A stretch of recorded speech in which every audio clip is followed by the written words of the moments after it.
So hi guys, ngayon welcome sa panamakatang video sa Christian Garden. So ngayon guys, sa video natin na to is ituturo naman natin sa inyo yung pag-maintain namin dito sa mga bagong graft lang namin na bougainvillea. Ayan guys, kasi nga 'di ba medyo na busy kami ng ilang linggo. So yung mga nag-graft talaga namin dito is medyo napabayaan. Ang daming mahabang sanga, ang daming mga bagong talbos na umahaba. Ayan guys, tulad itong mga to, ayan oh. Ang haba nila. Kasi kung kami tatanungin guys, dapat hindi sila humaba ng ganyang kahaba. Pero okay lang naman siya humaba para mas yung stem niya dito, mas mag-matured na. Pag nagputol tayo, mas matibay. Ayan. So dito na tayo mag-umpisa sa mga medyo maliliit pa lang ito. Mamaya tayo dun sa mga matatangkad. Kasi doon, pagka nagputol tayo doon, maganda i-diretso na natin sila sa pagpunla. So ayan guys, tulad ng dati, pagka mga ganito, mga bago yung ano natin, bagong graft. Tatalbusan lang natin sila. Ayun, wait lang ma. Wait lang, dahan-dahan lang. Kasi ito siya guys, papakita ko yung ano, maiksi pa lang talaga. Asan yun? Ito. Ayun, maiksi pa lang. 1, 2, 3, 4. Oh, ayan guys, oh. Nag-iiwan lang si mama ng 3 or 4 na dahon. Depende kasi sa ano yan eh, kung gaano kahaba yung ano, kung gaano sila hiwa-hiwalay. Ayan, kung dikit-dikit 3, 4 or kahit 5 pa yan, basta dikit-dikit. Pero pagka hiwa-hiwalay tulad kasi ang mga splash or puti, minsan 2 lang ang naiiwan naming dahon. Okay lang yun kasi may tutubo pa din doon. Ayan o. Tapos ito kung yun. Tapos guys, itong mga ganito, kita nyo ba to? Itong mga ganito. Ito kasi sa original na ano eh. Original na puno. So hindi siya grafted.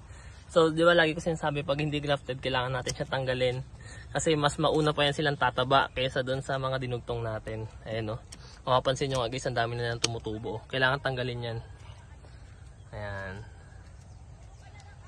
Pag hindi nyo yan tinanggal, hindi lalaki yung mga grafted natin.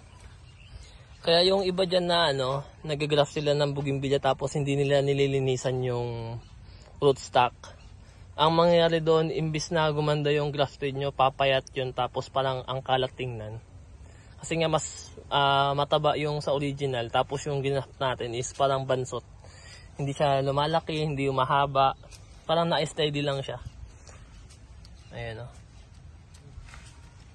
Although buhay naman yung ginaft nyo, pangit lang siya tingnan pag hindi nyo tinanggal yung sa original.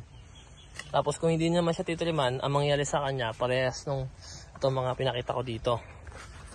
Ito nga guys, malinis nga yung ano niya, yung rootstock. Ano, konti lang yung mga ganito, hindi masyadong mahaba, pero hindi natin sila natitriman. Ganito guys, ang meron kasi itong ano eh, para sa akin may magandang naidudulot yung ganito kahahabang sayon, tapos meron din naman pangit. Kasi maganda siya guys, bakit? Pagka ganito kasi na kahaba yung ano nyo, yung sanga, yung dito sa pinakababa niyan is matataba na. So mabilis na mag-mature yung sanga nun, so mas matibay siya. Hindi siya basta-basta mapuputol. Ang disadvantage naman nun, ang sa bulaklak niya, hindi siya ganun kakapal, hindi rin siya ganun kalago.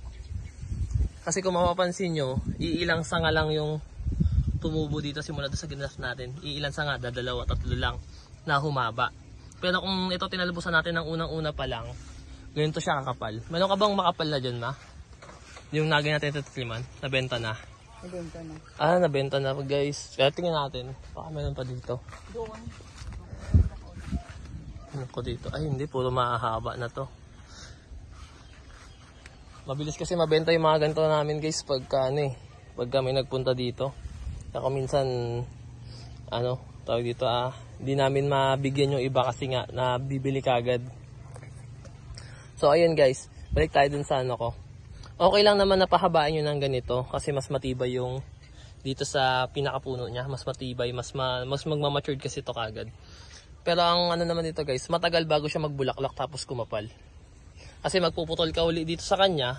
So pag nagputol ka dito, mag-aantay ka naman na may sumuwi na naman na panibagong sanga doon. Medyo matagal-tagal lang antay mo, mga 1 buwan pa, ganyan. Pero kung tinatalbos-talbosan mo to lagi guys, binabantay-bantayan mo. Marami na itong sanga, tapos marami ding lalabas na nabulaklak. Ayan. Ito na talaga guys, dapat tinitriman talaga dapat to. Hindi lang namin siya maharap kasi nga lagi kaming nasa biyahe nung nakaraang araw. Nakaraang araw ba yun ma? Nakaraang linggo lang no? Nakaraang linggo lang nasa Bulacan kami. Ayan, nag-deliver. Ayan. Tapos namin mag-deliver, nagtanim kami ng paggrass naman. Kaya yung ibang bugibilya namin dito hindi na masyadong na ano din. Kaya mapapansin nyo medyo madamo. Ayan, di pa ako nakakapag-grass cutter eh. Ayan. Medyo makalat-kalat pa. Ayan, tapos ang dami din kasing gumagawa dito guys. Ayun na yung kubo natin, no. Dito may huwag naman hinayang kung may bulaklak. Saan ma? Minsan kasi may mga bulaklak na ito kailangan ano. Sample. So ayan guys, sabi ni mama, pagka may mga bulaklak siya, huwag kayong manghihinayang. Okay lang yan kahit matanggal siya, walang problema. Kasi ang purpose naman kasi natin sa kanya is kumapal siya, mas gumanda lalo. Mag-lash yung itsura niya. Pero kung gusto nyo ka pabulaklakin sila, wala namang problema doon. Sige lang. Ano naman yan, kanya-kanyang ano lang, preference. Kung gusto ba nila kagad makita na yung bulaklak, ganun. Para ma-enjoy nyo naman na kagad yung bougainvillea, di ba? Pero sa amin dito, mas gusto namin na kumapal. Siyempre, pag pinakapal mo kasi siya, mas gaganda siya lalo pag namulaklak. Ayan o. Tignan nyo guys. Oh. Ganyan mag-trim si mama. Yan yung matotom? Hindi. Hindi ko lang. Hindi yan. Parang, Magkaiba to, hindi to matutong. iba-iba ba yan? Ayan siya guys. Oh. Tignan nyo, ang liit pagka nag-trim si mama. Ganyan yung itsura niya. Ito sa kabila. Ito sa kabila. Saan? Ayan guys, ito makapal din to. Ayan o. Ayan o. Bago namin triman, tinatanggal muna namin sa original. Ayan. Parang maintenance na to guys. Kailangan linisan niya talaga siya. Hindi ko lang alam guys kung ano to kung sa lahat ba ng grafted kailangan gawin to. Tulad din sa mga mangga. Kailangan di ba tanggalin yan sa mangga? Hindi. Hindi. Wala naman sa mangga na kasi sa ilalim kasi. Oo, sa pinakapuno naman yan no. So ayun guys, dito sa mga ano lang to, mga flowering siguro, mga flowering plant. Kailangan tanggalin talaga yung mga sa original. Ayan o.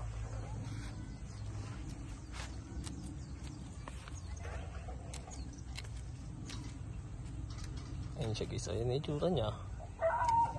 Nalibon talaga ni mama. Ayan o. So ngayon, pipilitin natin mag-upload sa YouTube. Kasi matagal tayong na-busy. Dapat bumawi tayo. Ang dami pa naman guys. Ang dami pa namang nag-aabang. Ang dami nagme-message sa amin bakit wala na daw kaming upload. Ano lang talaga, sobrang busy lang. Pagod pagdating sa bahay. Ayan. Parang susurrender ng katawan niya. Susurrender ng katawan sa pagod. Parang susurrender na daw si mama sa sobrang pagod. Ayan o. Kasi guys, buti sana kung ano lang kung nandito lang kami nag-graft. Pero ano kasi guys, ngayon medyo naging busy talaga kami sa biyahe. Pagod kami sa biyahe. Hindi kami napagod sa pag-graft ng bougainvillea. Napagod kami sa biyahe, sa pagbubuhat ng kawa, ganun. Yung mga pero kung graft lang, hindi naman siya totally nakakapagod. Kasi nakaupo ka lang naman Ang nakakapagod lang dito mag-isip. Kung anong idudugtong mo sa kanya. Anong magiging itsura niya pag nag-graft ka. Ayan Ayan. Pagka pagka mga maliliit pa yung talbos, ganun lang gagawin nyo. Dulo lang ang ano nyo. Ito may bulaklak na ako, sayang. Ayun, pakita mo, wag mo itatapon. Pakita natin. Ayun siya guys. May bulaklak na siya. Ayun.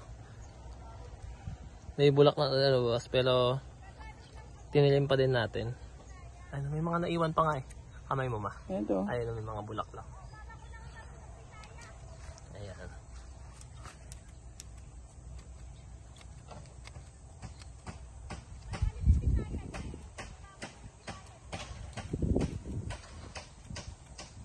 Ito pa. Ayun, mahaba. Ito medyo mahaba-haba na to. Maganda kasi guys, pag nag-trim kayo ng mga mahaba na talbos, idiretso po lahat na para hindi sayang. Ayan. Pero ito, yung ganun kahaba, masyado pa siya maikli para sa ICU. Ayan. Pwede rin kamay-kamayin, pwede nyo rin iguntingin. Ayan.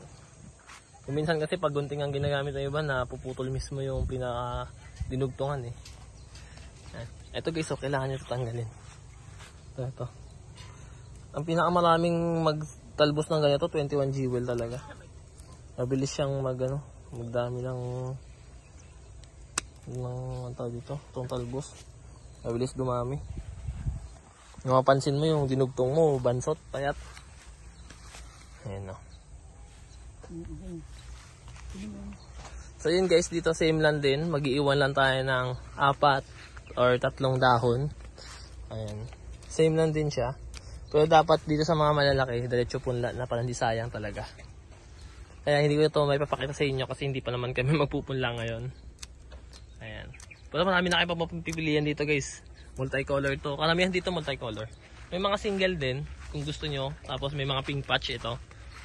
May gusto ng pink patch dyan. Oh. Pink. Di ba pink patch to? Oo, sure. Ay, may mayari na kagad. Ah, may mayari na pala nito guys. Yung Tagalonga po. Sino? Ay, si Mama, no? Ma'am Emily? Emily ba yun? Oh, kay Ma'am Emily pala to. Pink patch. Ayan, oh. Ang ganda pa ng rootstock. Yun yung dito guys. Yung tipong kaagrap pa lang. Meron na kagad mayari. Ayan. Kaya kung minsan... Nagalaw siguro to. Saan nagalaw niyan? Sa amin nagalaw dyan. Baka may pusa or aso. Hindi, kasi binalik lang naman. Tapos mo daw niya. Nasagi siguro. Kaya nga ang hirap yung nagsagi. So yun guys. Dito, kaagrap mo pa lang, meron na kagad may-ari.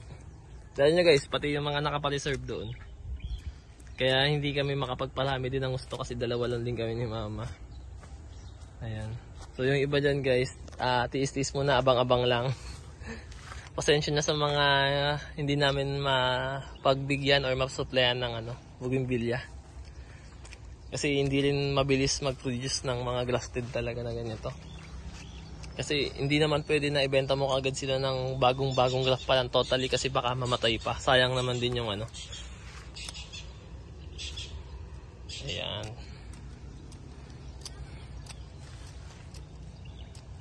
Maganda itong mga rootstock nito guys. Ano na ito sa pink patch, ang ganda. Ito ko di makano. Ito pa isa oh. So original ba ito? Grafted, may pink panther din tayo dito. Ito hindi to pink panther kailangan tanggalin to. Ayan. Pwede nyo siya kamayin, kaya naman ang kamayan oh. So yun guys, dito naman tayo sa video na to. Then sana nagustuhan nyo. Kita rin sa ulit sa susunod. Bye bye.